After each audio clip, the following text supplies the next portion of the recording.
A terceira federación regresa con novos retos para o Boiro e Noia. Os boirenses reciben ao Barco, mentres que os noieses viaxan a polos 3 puntos ao campo do Barbadás.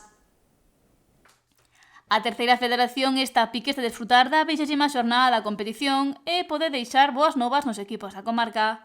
Boiro e Noia miran con optimismo esta nova oportunidade de sumar de 3. O equipo dirixido dende o banco por José Tizón quere volver a gañar para deixar atrás 3 resultados negativos con 2 derrotas e o derradeiro empate de moito mérito co líder, o Compostela.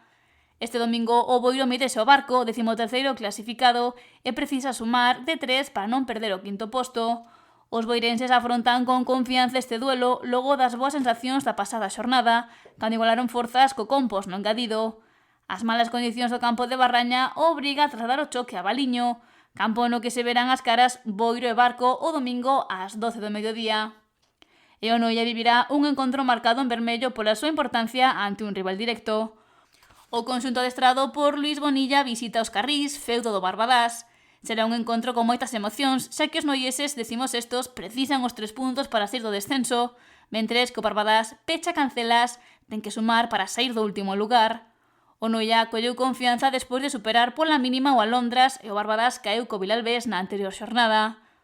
O domingo, ás 5:15 da tarde, Barbadás e Noia estarán nos Carrís para disputarse 3 puntos vitais. Tamén se xogará unha nova xornada na preferente. O Puebla, noveno do Grupo 1, precisa gañar para romper a súa mala xeira de 2 encontros perdidos, o último por un claro 5-1 co Dubra. Nesta ocasión, os pobrenses contarán coa roupo da súa afección para intentar bater o Santirso, cuarto clasificado que gañou por 4-0 Burela.